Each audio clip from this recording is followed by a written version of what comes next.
So welcome, everybody. My name is Carolyn Baumiller. I'm the engagement specialist within USTA New England, working in the player development department. Shauna typically would be here, but she's not going to be able to be on the call for a little bit because we've got concurrent meetings happening at 8 o'clock on a Thursday night. So she'll hop on briefly, but I'm here in the interim. So we're thrilled to kick off the College Awareness Month webinar series, starting with Danielle McNamara. For those who are not familiar with Danielle, was a standout college tennis player and two-time captain at the University of Michigan. The first player in Michigan history, I don't know if this is still the case, but pretty impressive to participate in all three college national championships. So All-American, National Indoors, as well as the NCAA championship. So an incredible, prestigious tennis career as a college athlete herself. Then 15 years of college coaching experience at Yale, the University of Texas, and the University of Michigan, with 13 years as head coach of Yale, if I'm not mistaken. Yep. You led Yale to 4 Ivy League championships, 4 NCAA championships, or appearances. Championships would be something. Appearances, and 4 ECAC indoor team championships. Your teams were ranked as high as 1 in the Northeast and 28 in the nation, which is incredible. I played for Brown. We never did that, so I'm equally more impressed than I was before I knew that. And I also named the Wilson ITA Northeast Region Coach of the Year multiple times, in addition to having great success both in recruiting and developing players on an individual basis as well. So that's incredible. I know you've also coached multiple New England national teams, as well as being a highly accomplished adult player as well, winning a gold and 1 bronze ball in national USTA events. So your resume is incredible. You're clearly highly accomplished in all facets of the game. We are thrilled to have you here. And on that note, you can get us started. So thank you for being here. Well, thanks so much, Carolyn. And thanks to USTA New England for having College Awareness Month. I think it's a fantastic idea, and I'm honored to be a part of it. So I'm excited to go through tonight. My plan is I'm going to give you kind of the 30,000-foot view of the college tennis recruiting process in about 45 minutes. We could probably talk about this for hours, but I'm going to hit the high points. If you have any questions as we go, please feel free to type them in the chat, and we'll make sure I'll save like 10 or so minutes at the end to answer any of those questions. As Carolyn said, we're recording this, and also I have some slides. I'm going to share my screen here in 1 second, and I'll make sure that I include the slides with the recording. I give those to USTA New England, so you can have those as well. We're going to go over a lot of information, so don't feel like you have to capture it all right now. You'll be sent all of these slides, but yeah. So let me share my screen. Give me 1 second. Okay. Can you all see this? Slideshow. Okay. So here we go. College Tennis Recruiting 101. Carolyn already kind of gave you my bio, so thank you, Carolyn. That was very kind of you. But yeah, so, I sit here, I guess, right now, having gone through this process as a recruited student athlete, and granted it was many years ago, but still I just had this conversation not that long ago with a coaching friend, and I would argue that the process, although some of the rules have changed and technology has changed and some of the recruiting dates have changed since I went through the process, fundamentally I think the recruiting process is extremely similar now as it was then. Really what this process is about creating a list of schools based on your academic profile, your tennis profile, your priorities, and your preferences. And then it's about building relationships. We do that a little bit differently now, maybe than we did when I went through the process. But fundamentally, we're building relationships. We're getting to know coaches. We're getting to know programs, schools, and places. And then ultimately we're trying to find the right place for us. And so I sit here with that experience. Obviously I was on the coaching side of this equation for many years, and I've seen it from that angle. And I'm also a parent of a 8th grade, very competitive soccer player, not tennis, but still, for the parents that are watching right now and listening, I can very much relate to how you might be feeling parenting a very competitive young athlete that aspires to play college sports. So if you have any questions in any of those areas, I'm here. Okay. I'm going to assume that everyone on the call knows very little or maybe even nothing about college tennis and the process. So let's just start with the landscape of college tennis. There's an organization that you want to become very familiar with, which is the Intercollegiate Tennis Association, otherwise known as the ITA. They are the governing body of all of college tennis. They do things like create all of the rules. They're responsible for all of the rankings, individual rankings, regional rankings, team rankings, you name it, they do it. They host all of the regional and national college tennis championships throughout the entire year, with the exception of the NCAA tournament. And they're also a coaches association. They're fundamental, they're the kind of what makes college tennis work. The NCAA is really responsible mainly for hosting the NCAA championships at the end of the year for Division 1, 2, and 3. That's their main responsibility. Now, for those of you that aren't as familiar with kind of the college athletic landscape, we have divisions in college tennis, and we have 5 divisions, okay?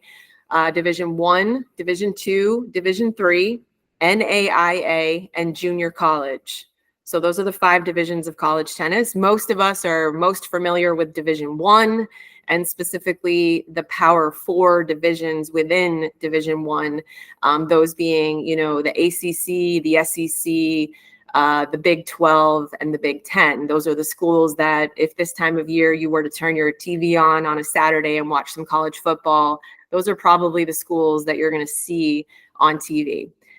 Those are fantastic options for tennis and for academics, but as you're going to see throughout the course of this presentation, there are so many other great, fantastic options that I want you all to be aware of. Now, within divisions, we have conferences. So as I just mentioned, like Division 1, for example, I mentioned those 4 conferences. There are roughly 35 Division 1 conferences, and similar for all of the other divisions as well. So just to kind of give you a little bit of an understanding. Danielle, sorry to interrupt you. Prakash has a question. Oh, yeah. Question for others and for Dan is, I'm still seeing just the cover slide. Are others seeing slides progressing? I don't think she's progressed the slides yet. Oh. Have you, Danielle? Oh, I have. Yeah. Are you not? Okay. Start We're not. We're still. We're still. Start from the beginning and make it like a slideshow. Yeah, I did that. Nope. I think you're sharing maybe the wrong screen then, Daniel. I'm still seeing the cover slide, and I think others are too. So. Oh shoot. Okay, hold on. You just progressed it, so now you're at audience poll. Oh, okay. You didn't miss much. I showed you this slide just to kind of give you a visual. Okay, and then audience poll. So can you guys see that? Yes, we can see that. Yes, now we do. Okay, I can't see you. So if anyone's raising a hand or trying to get my attention, I can't see anything but my slides. So you're going to have to talk to me. So that's why I'll respectfully interrupt you when you are in between sentences. Yep, that sounds great. Okay, so here's my audience poll. And maybe Carolyn, you can, when we're done, we can see what the answers are. But I'd be curious what you all think is the total number of varsity college tennis programs in the country. So that means we're covering all 5 divisions, not just one of the divisions, all 5 divisions, men and women combined. Approximately how many varsity college tennis programs do you think we have in the US? You can just type your guess in the chat. I'll give you 30 seconds. Do we have answers, Carolyn? 500, 120, 360, 800. Okay. All right. So the answer is roughly 2,000 Division 1, 2, 3, NAIA and junior college tennis programs, varsity, roughly 2,000. And this is a breakdown of kind of how many per division, both men and women. So you can see, again, you're going to get all these slides. So 2,000 varsity college tennis programs. I want you to really, the key takeaway here from this slide is, again, there are so many wonderful options out there. Sometimes I think parents and players can get a little bit hung up on it's got to be Division 1 or bust. It's got to be those schools I see when I turn on TV on football Saturday. the number of tennis players that are going to go to those schools is so small. So the point is, when you begin this process, it's important to cast a really wide net, right? Consider multiple divisions. Don't just focus on one division. There's too many wonderful options out there, and you want to start really wide with a big wide net and then narrow down over time versus starting too narrowly focused, going through the process, getting further down the road, and then saying to yourself, oh man, I don't know if any of these are going to work out. Adding on later, expanding your list later is much harder to do than it is to start that way.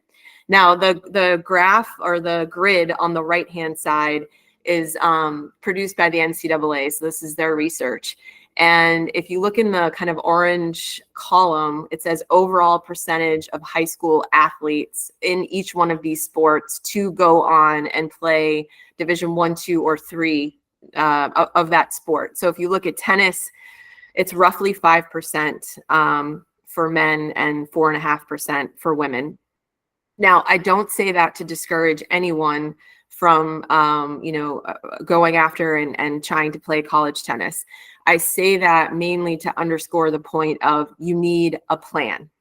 Like if done well, this is a really long process that takes time, and it takes a good plan. There are a very small number of players in this country that are going to have coaches that are banging down their door wanting them to go play college tennis for them. What it's most likely going to be is you as a player and as parents educating yourself on the process. So it's kudos to all of you for being here tonight. This is a huge step in that direction. Educating yourself, understanding how it works, and then really being consistent with your plan. So, updating coaches, and we're going to talk about kind of what the plan should entail, at least at a very high level. But that's what it's going to take. And so you absolutely can find a place, especially if you do have a really open mind and you're willing to consider some of these like different divisions. There's a place for you. And also, I just want to very quickly add that there is tennis on campus, which is not varsity tennis, but it's for college athletes, college tennis players that want to still compete in a sport that they love, but maybe don't want to quite do it at the varsity level, or maybe at that particular school, they're just not quite at the level that they can be on the varsity team. Many schools now do have tennis on campus, and it's a fantastic option. We're not going to talk about that tonight, but I want to at least mention it so you know what that is. Okay, timeline. These are my general recommendations based on the grade that you're in. Prior to 9th grade, I say no need to focus on college recruiting, and I mean that more from the athlete standpoint. Like I said, I have an 8th grader. She wants to play college soccer. I don't really talk to her very much about that. I know it's a goal of hers, but I don't want her too worried or concerned about that. I feel like as a parent, I should educate myself on, understanding the things that we're going to talk about tonight. When someone becomes a high school age, student athlete, then I think, it's time for them to start to understand some of these things as well, familiarize yourself with the rules and the process.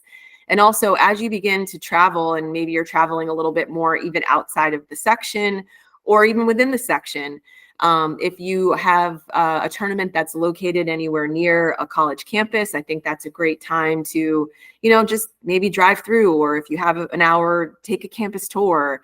Just start to see some places, because that's how you're going to really start to figure out, what do I like? What do I not like? I wouldn't spend any extra money or time to do that, but if it's kind of convenient when you are on the road, it's a good thing to keep in mind. 10th grade, things can really start to pick up.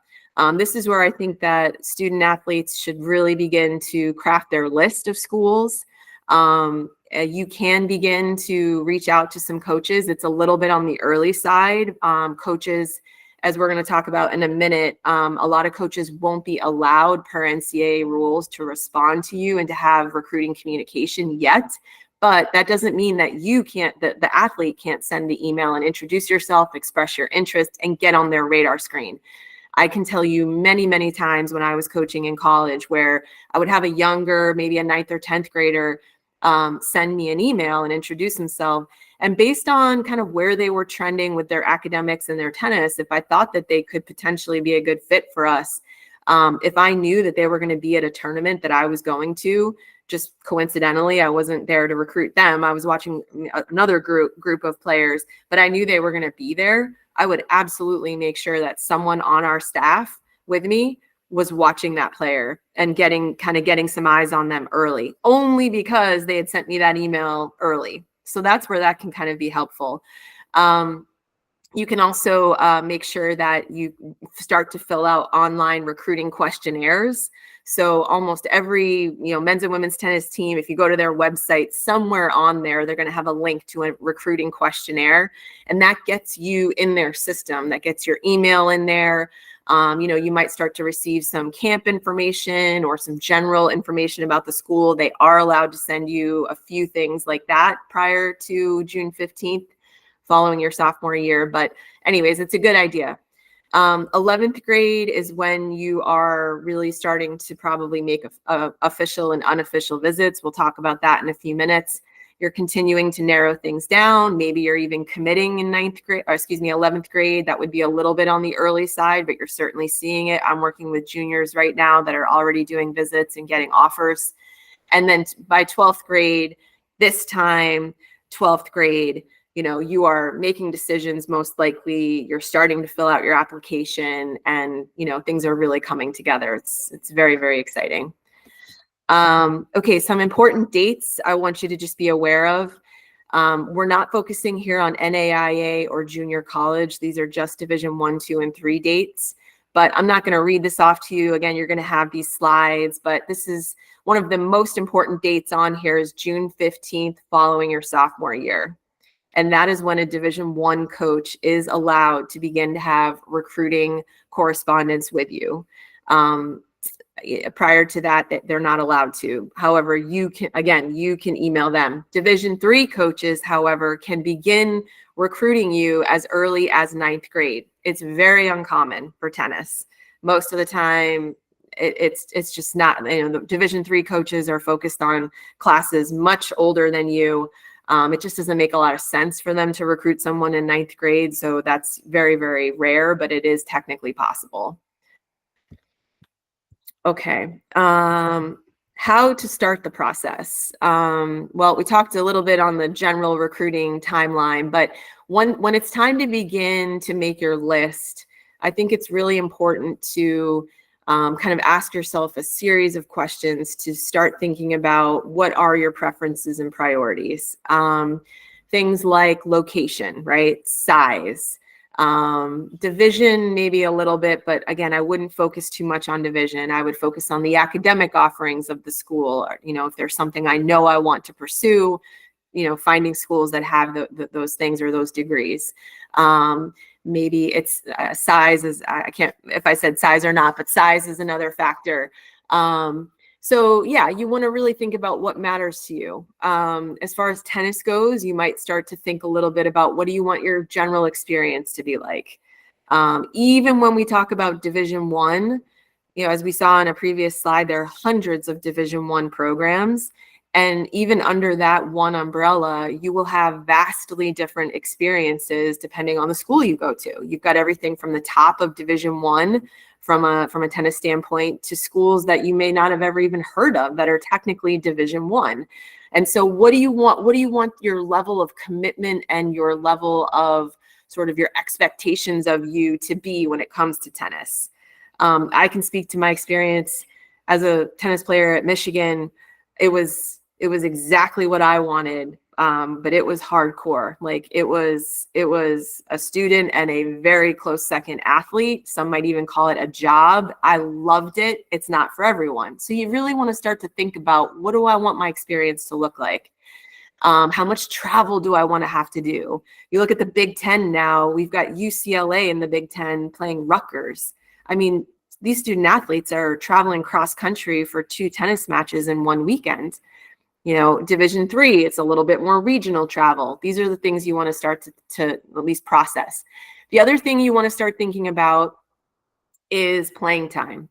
This is a question that when I work one-on-one with athletes, I ask them this, and very few have ever thought about it. And it's like, do I want to commit as a freshman, and do I want to contribute right away? Do I want to commit as a junior, and do I want to contribute right away? Do I want to commit as a senior, and do I want to contribute right away? Do I want to commit as a senior, and do I want to contribute right away? Do I want to commit as a freshman, and do I want to contribute right away? Or am I okay, you know, if I'm not quite ready or not at the level yet, am I okay coming in and maybe not playing, or maybe playing a little bit in and out at 6 in the lineup because there's 6 single spots? You know, how much does that matter to me? So these are the types of questions. You want to do your research. Plenty of resources out there that you can help you. Start with the ITA. You can look at all of the college rankings. Obviously, we have US News and other academic rankings. You can look at those. Spend some time on each individual website. It's a great way to educate yourself. Once you create your list, you want to have 3 big buckets: reaches, targets, and safeties. And I really think it's important to have all 3. A school might be a reach from an academic standpoint and or a tennis standpoint. Same thing with target and safety. And you want to have, in my opinion, roughly 10 schools in each bucket to begin with. More is fine, less is a little bit too few, in my opinion. From there, you can begin contacting coaches. Okay. Academics really, really matter. And contrary to what some tennis players think, I've heard this a lot, where they'll be like, well, if I'm a good enough tennis player, I mean, my tennis will get me in. No, absolutely not. That cannot be the mentality. Academics matter for a number of reasons. Number one, even if your tennis is really strong and you could go and play on that team, as a matter of fact, maybe you could be a big difference maker on that team. The admissions office, the officers are the ones that are going to say yes or no to you becoming a student at that university. And so you need to be either within the academic range of a typical student at that place, or within very close striking distance of it, or else they're simply just not going to let you in. Some schools, some coaches have a little bit more help that they can provide through the admissions process than others. Some can provide zero help, and you have to basically get in on your own. And that's a conversation that you have much further down the line in the recruiting process. But just know that you really need to be within striking. I can give you example. When I was at Yale, obviously very rigorous academic school, tough to get into. I had a girl who was very highly ranked. She could have been an absolute program changer. I mean, probably broken records that had never been broken at Yale in women's tennis. And I was young in my coaching career, and I wanted this girl to come to our team. And the admissions office just said, you know, when we did the pre-read early on, they were like, Danielle, like, no. And I didn't want to hear that. I was like, but you don't understand her tennis and this and that. And she just wasn't within striking distance of what they were looking for academically. And when I learned, you know, the difficult way that they would have done both her and us a huge disservice if they had let her in academically. She just would have not been able to survive. And that carries over into your tennis. You can't perform. And so I learned then, like, yep, this is, you know, they've got it figured out. And so I then, you know, obviously had to kind of like change my strategy a little bit, but you know, it's true. Second reason why academics really matter is if you are a really strong student, you may be able to get into that school on your own, which is a huge help for the coach. A coach is oftentimes only given a very small number of spots where they can support someone's application through admissions. They may really want you on the team, but they may not have enough spots. But if you can get in on your own because you're a really good student, then you can be on that team. So that's amazing. That could open up a door that otherwise would not have been open. And the final reason why academics matter is financially. Again, a school that maybe wasn't in the mix for financial reasons, because you're such a strong student, you may qualify for some academic aid that then all of a sudden can make a school that wasn't possible. So plenty of reasons why, but I just want to really emphasize the point, particularly to the athletes that might be listening to this, that grades matter. Take the most challenging classes that you can at your school and do as well as you possibly can. Testing, SAT, ACT, a lot of schools are test optional right now. My advice is take it. You're better off having it and not needing it than scrambling at the end and then the coach telling you, we need to see your SAT score, and you don't have it. Can you imagine that? Now we have to go study and take this test, and there's all this pressure. Just take it early, and if you don't need it, you don't need it. That would be my advice. Doesn't matter, SAT, ACT, doesn't matter. Take either one, no preference from any school that I've ever talked to. All right, I want to talk about communicating with coaches. This is very high level right here, but just some best practices when it comes time to start reaching out. Email is usually how it all begins. You can find everyone's email address on the women's or men's tennis page of that school. My advice is to send it to every staff member. If there's 2 coaches, send it to both coaches. You never know who's responsible for receiving those intro emails. So just make it easier on yourself and them and send it to both coaches if there are 2. Keep it short and to the point. Coaches get dozens of recruiting emails every day, depending on the time of year, maybe even more. And you want yours to be read, and you want ultimately to get a response. And so if it's really long and you give me your whole tennis resume in paragraph form, chances are I'm not going to read the whole thing. I might skim it.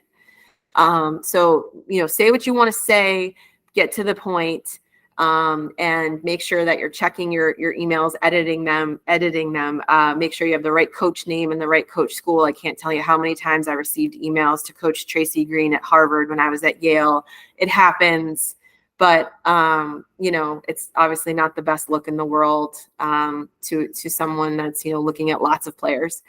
And then my final thing is use a player profile. This is a 1-page kind of document you can make really simple, have your picture on it. It's essentially a tennis and academic resume in 1 page.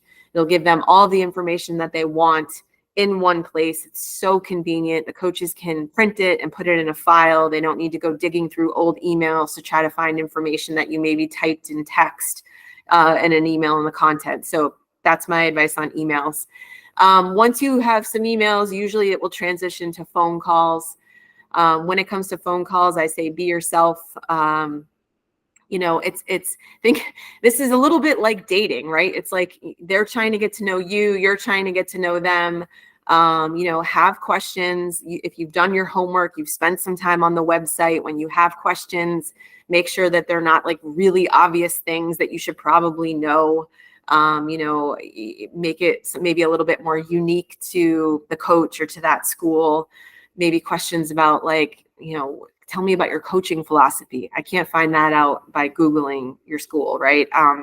What are your goals for the program? Things like this. And also can really shed light onto some important things that you want to know as a recruit. And then finally, I think it's really important to ask sort of what's the next step to move this process forward. That's if the coach hasn't communicated that to you by the end of the phone call, it's good for you to ask that, because you just don't want to hang up the phone and go, wow, that was a great conversation. Talked for 30 minutes, really hit it off. And then mom or dad goes, okay, well, now what? I don't know. Well, no, ask the question and they'll tell you, send me your transcript, send me your tournament schedule. Let's talk again in another couple of weeks. Email me an update and tell me how the tournament goes. They'll tell you what they want. Okay, social media. We're just going to touch very briefly on this. It is a great recruiting tool. It's used by many coaches to kind of give you a closer in-depth look into their program. Similarly, the coaches use it to kind of get a little bit more of an in-depth look on you as a recruit. So with that in mind, make sure that it's material that you want them to see, that is, a true version of you. You want to keep it clean and all of that. So just be responsible with the social media. And then texting and just in general, be responsive. And you're not texting, with your friends, you're texting with a professional coach. So just kind of keep that in mind when you're going back and forth. Okay, I want to talk about what are coaches looking at /for, and this is mainly when they're watching you play at tournaments or maybe a recruiting event or something like that. I get this question a lot, and I can tell you that they're looking at a lot of things. Some of them you probably would guess, like they're watching your game, they want to see how you play, they want to see kind of your style and your potential and all of that. But I'm going to be honest with you, the tennis is probably the easiest thing for a coach to evaluate, right? I can see your strokes. I can see your technique. I've got 5 different ratings and ranking services that can tell me what apparently your level is. Some are maybe more accurate than others, but I can find out a lot of information about your tennis just by watching and doing some research. What is much harder for a coach to measure, and I would argue are the things that are even more important than your forehand or your ranking, are these kind of intangibles. The things like your attitude, your composure, how you compete, how you act under pressure. How do you handle adversity? How do you handle the bad line call, the official who's not paying attention, the windy conditions, the crazy parent on the sideline? How do you respond? In the back of their mind, they're thinking, this person could potentially be on my team, a reflection of my university, our program, me as a coach. Is this someone that I think would represent us well? That's what they're thinking. When I was recruiting, when I would look at a class that I was trying to put together, I would early on start to ask myself, who's going to be the captain? In 5 years, when they're juniors or seniors, who's going to be the captain? Do I have a captain or captains, hopefully plural, in the making here? Do they have leadership skills? These are believe it or not, these are the things they're looking at. How do you talk to your mom and dad? How do you talk to your coaches? How do you treat the tournament staff? You can learn a lot as a coach hanging around the tournament desk. I would, sometimes you're up there and you're waiting to kind of see, you want to watch a player and you want to see what court they're assigned to. So you might kind of like just be hanging out near the tournament desk for a few minutes. And just standing there, you can hear conversation. Not that you're like eavesdropping, but I mean, it happens, right? You're standing there. You might watch an interaction, someone coming off the court and, how's that going? They just lost. What does that look like? The coaches are constantly looking, right? And they're picking up as many cues as they possibly can. So the other thing I have here is the bus ride test. This is an off-court thing that we haven't covered, but that's kind of like, I would always ask myself, okay, if I had to, let's say I coached at Texas. Let's say I had to drive from Austin to Waco. I was going to Baylor. It's a couple hours. And it was just me and this player, the bus ride test. Could I drive in that van from Austin to Waco? Like, how would that go? Would that go well? Would that be enjoyable? Could we like have a conversation? Most of the time the answer was yes. There were a few cases where I was like, I'm not so sure. So, these are the types of things that are going through their minds. I think it's important for you to know that, because sometimes players and parents get way too hung up on results, rankings, ratings. Listen, it's part of the process. I'm not going to say that stuff doesn't matter. It does. But rest assured that these other areas that I've just covered here, I would say for an experienced, really good, successful coach and recruiter, matter way more. So something to think about. Danielle, I have a quick question for you. Yeah. Have you ever taken a player off your list because of the way that they've interacted and what you've seen on the court or off the court, or the way their parents acted, or the way that they interact together? Have you ever taken someone off your list because of those scenarios that you've just listed? Yeah, believe it or not, I have. I really have. That stuff mattered a lot to me, and I think it does to a lot of coaches, because all it takes is like one poor choice in recruiting. Tennis teams are small. They're, and let's just say, I don't know, 10-ish players. If you bring in one player who is not in line with, the standards, your values, your vision, your goals, your beliefs, if those things aren't in line, and it is a nightmare. It can be a real disaster. And 4 years is a long time to be together when things like that, the really important things, aren't aligned. And so I learned that the hard way early on in my coaching career. And I vowed to myself I would never take someone that didn't like have similar, really important values and all of that. So yes, later on in my career, as much as it might have pained me to do so sometimes, because maybe that player was really good, and I thought, man, they could really help us. If I didn't think those other things checked out, we would take them off the list, you know. And these were the tough conversations with the coaching staff and with our players. I relied heavily on our team. So when you go to campus and you spend time with the players, coaches are relying on them because they know that the players really understand their responsibility in the recruiting process, and that they're going to trust that, hey, do you think this person would fit in with the way we do things here?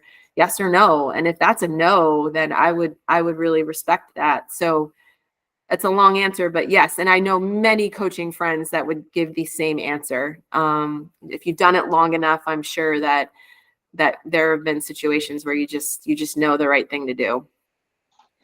Danielle, I think Shauna was kind of alluding to this too, but specifically, have you ever seen anything on a player's or potential player's social media that has made you look the other way?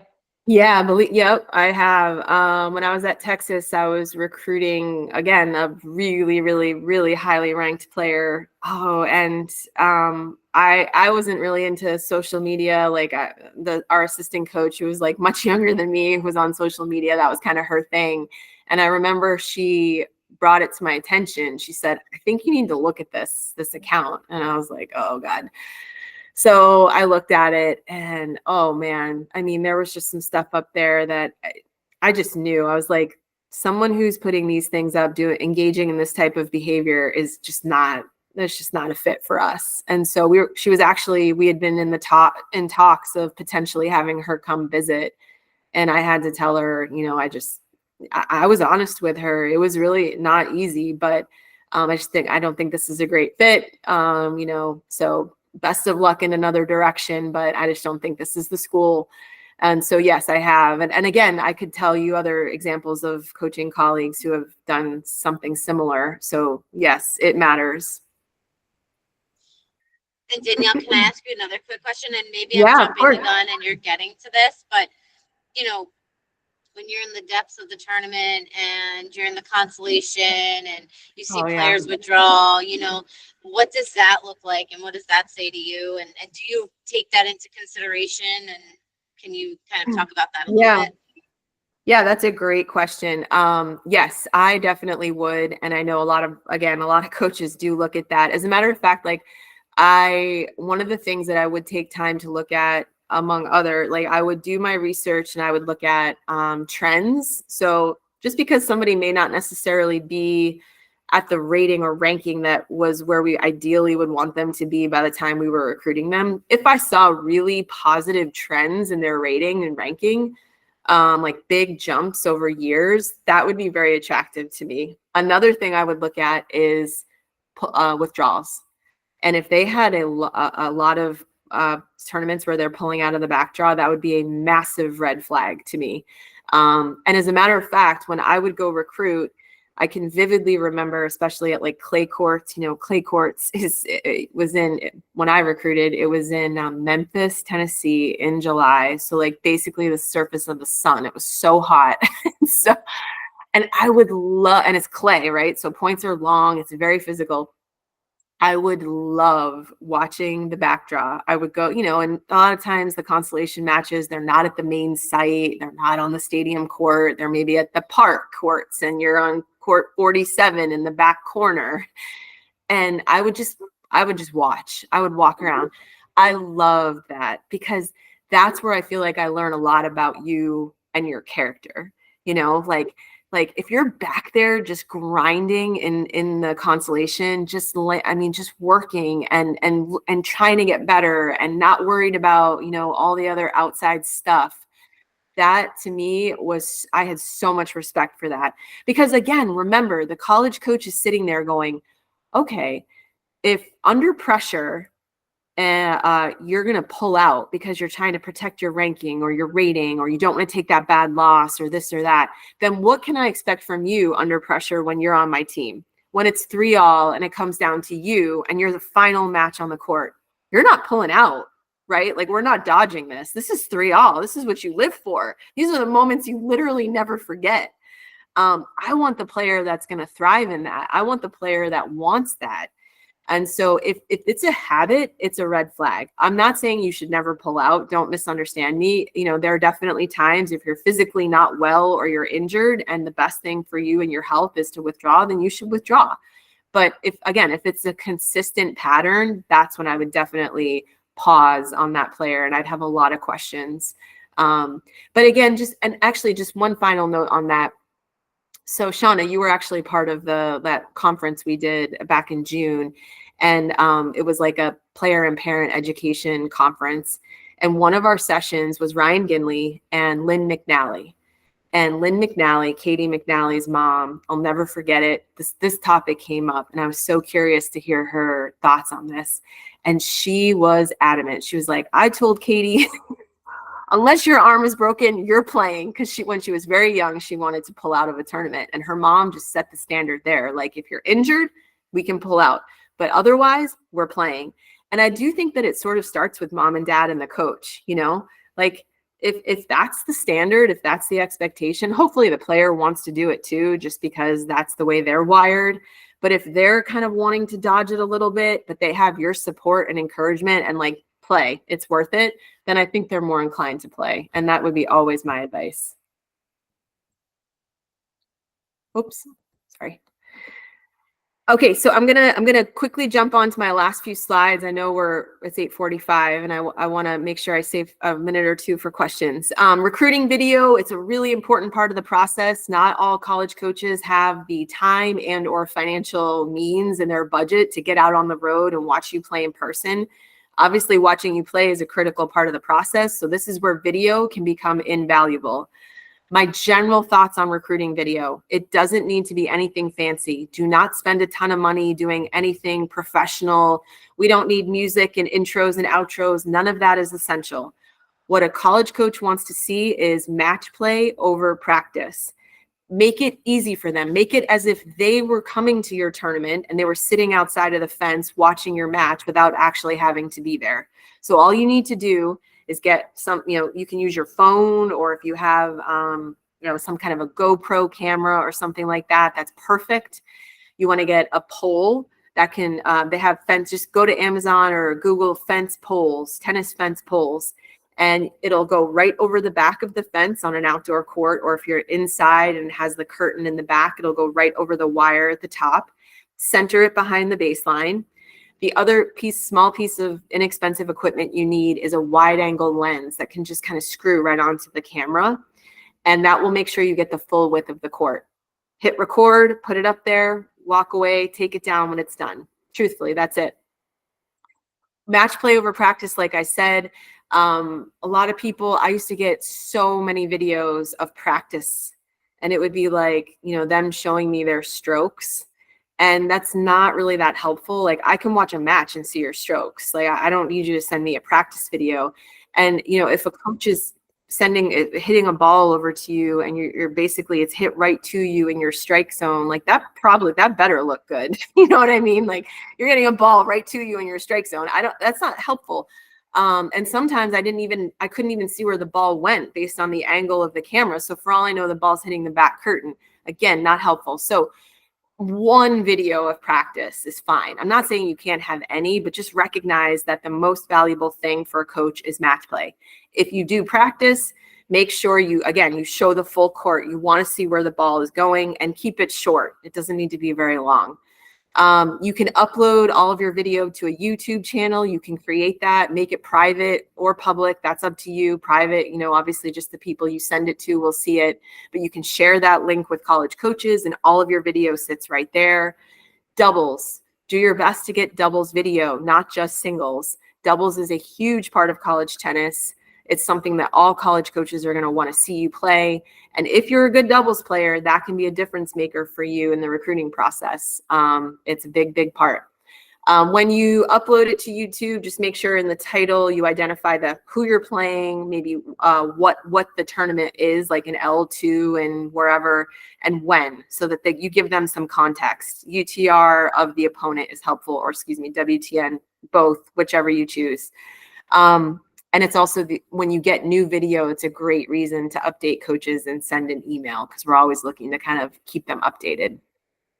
Okay, Quickly on campus visits, this is a further down the road in the process thing, but there are two types of visits, just so you're aware, unofficial and official. Unofficial visits are paid for by the recruit and the family. Official visits are paid for by the school. That's the main difference in the two. It's a critical step in this process, and I would never advise someone to commit to a school without having visited. You need to meet the people. You need to see what life is like there. You need to know, get the vibe of the place and see, like, is this a place that makes me happy? Do I see myself here being successful? And the broken leg test is huge. And you can really get a sense of this on a campus visit. And the broken leg test is, God forbid, if I broke my leg or something, some injury didn't allow me to play college tennis anymore at that school, would I still be happy? That the school has to pass the broken leg test, because who knows what's going to happen, right? Who knows? And so you want to be at a place that first and foremost, fulfills you, brings a smile to your face. You're with people that you enjoy. That's key. Okay, I know a lot of parents want to know about this. Sorry, Yeah. I don't want to interrupt you. Prakash had a question about the video. Would Yep. 5 minutes / 2 games of match play be a good duration? And prior to his question, Christine had her hand up for the last few minutes. Okay, to answer the question, I would like to see at least a set. Ideally, I'd like to see the whole match. You're better off giving them more, and then they can either stop it and not watch the whole thing. For a couple of games, I don't get to see enough. Again, I want to see everything. I want to see the good shots, the bad shots. I want to see the matches you win, though. I want to see a match you lose. You know what I mean? I want to see you compete. I want to see you in different situations against different people at different times. I want to know who you are as a player, and I can't really get that in just a couple of games. And I need more than just one match or one setting, I guess I should say. Sorry, did someone have their hand up? Christine had a question. It involved, she could ask it, or it involved whether it was okay to record a match. At like a tournament, I'm assuming. I'm assuming that's the same question. Yeah. I think that I'm pretty sure, and actually, Shauna, you may know this better than me, but I'm pretty sure that for like a USTA tournament, usually you need the permission of your opponent to record. Assuming you have the permission of the opponent, then I think you can do it. Sometimes, okay. And sometimes what I always encourage the players that I work with to say is, like, when you ask the question, can I record, is offer to share the video with that player. I think aside from recruiting, I think video is an invaluable teaching aid. So be willing to share it, and maybe they could use it for their own benefit as well. Sometimes someone that might say otherwise say no, that might make them say yes. So if you can't get tournament match play, well, first of all, some facilities now have built-in cameras, which is amazing. Like down in Lake Nona, if you go play at the USTA there, or even, clubs in New England, I know some of them have the built-in cameras that record. And then I think they might charge like a small fee or something. But if you ask after the tournament, they'll share the video with you. And that's even better because the quality is usually very good. So that's another thing just to kind of keep your eyes open for. Okay. Scholarship and aid, we're just this is a graph or grid. You can see this kind of breaks down based on the division and the gender, how many scholarships a fully funded school will have. And whether they're head count or equivalency, you can see on the right, I defined that. So if it's a head count sport, what that means is that the scholarships are full or nothing. A coach is not allowed to divide a scholarship up into percentages.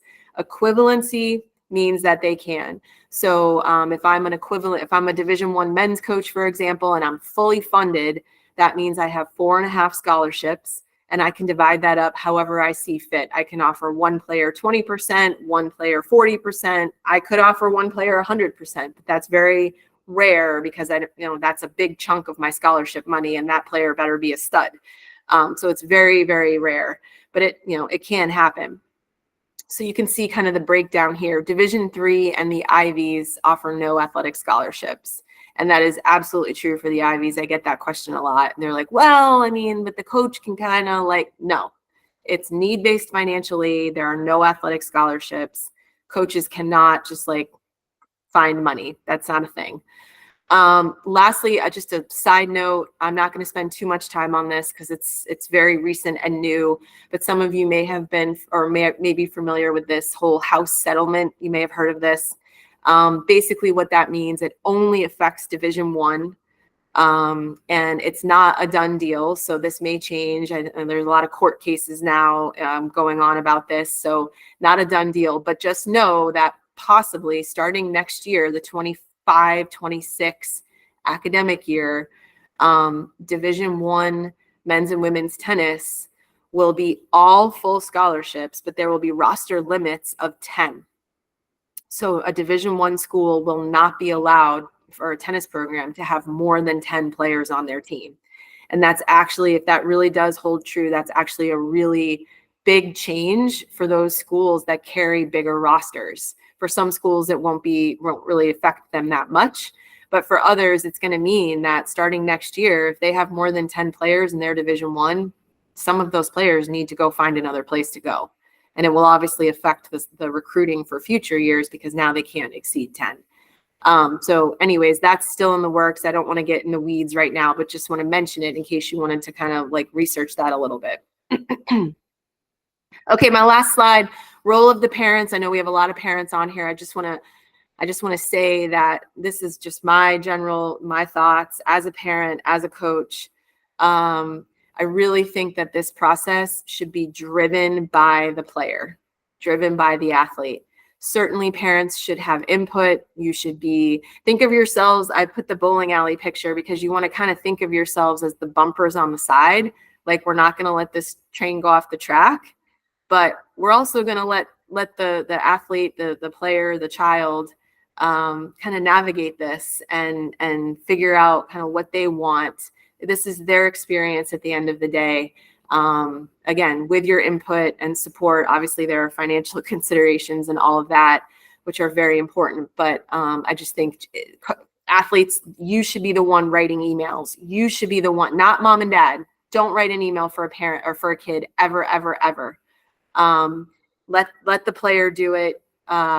You can be on visits, but I would be in the back seat. I wouldn't be the one asking all of the questions. I can tell you countless stories of parents and players that have been in my office, and I'll be directing a question at the player because that's the person I want the answer from. This is the person I'm potentially going to spend 4 years with, and mom and dad are the ones constantly answering.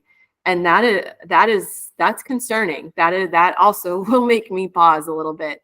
So fine to ask questions, but just don't be the one that's like always driving it. That's my general 2 cents on that. Okay, so a successful recruiting process, this is what I want to just kind of leave you with, is I feel like one where the player, the athlete, you started with your list and you went through all of the steps, you built those relationships, you visited those campuses, and you found the place from an academic and a tennis and just a lifestyle standpoint that makes you happy, that checks as many of those boxes that you're looking for as possible. There is no right or wrong division. There is no right or wrong ranking or level of anything, right? It's not the highest ranked team. It's not the highest ranked school necessarily. It's what makes you happy. And again, checks as many of the boxes of your priorities and preferences as you possibly can. It's unlikely you're going to find a place that checks every single one of them, but the one that you walk away from that visit and that experience going, wow, like I could see myself here. That's the place for you. So I want to be very clear about that. It's important.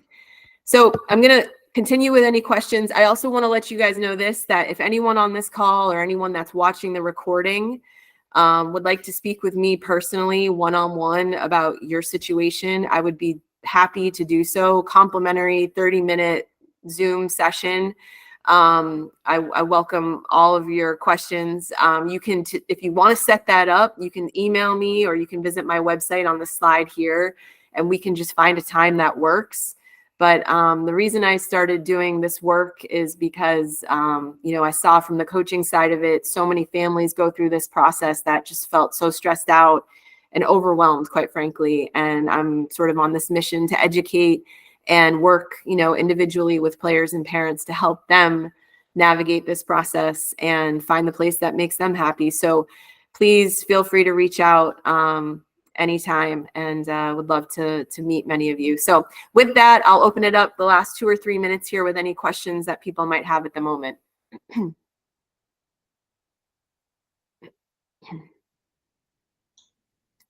Danielle, when people are pondering their question, I have a question for you actually, and it comes back to something that happened to me a long time ago when I was going through this process. How important is it for players, once they've made a decision to play for a certain school, to circle back with all the other coaches and thank them for their time and thank them for all the efforts they made on their behalf? Because things happen and kids transfer and things change, and you don't want to burn any bridges along the way, right?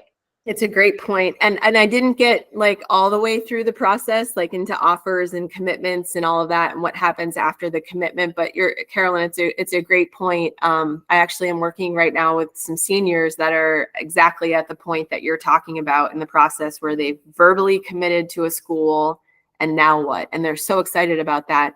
And I just, it's essential that you, like you said, I think you said it really well, that you reach out to the coaches that were recruiting you and you update them on your commitment. And again, like you said, thank them. I remember vividly that point in the process for me, and I'll never forget my dad. You know, I was 16, 17, and he was like, pick up the phone and call every one of them. And I was like, the phone? Can I email them? And he's like, the phone. I was like, oh, all right. So I did. I called every one of those coaches, and I remember those conversations, and I was so scared. And and every one of them were very gracious and kind. But you're right. Nowadays, even more so than back then, with the transfer portal and coaches leaving and going to new schools. I mean, you just never know how things are going to work out, when your paths will cross. I mean, even fast forward, I got into coaching, and coaches that coached against me when I was a player were now hiring for assistant coaches.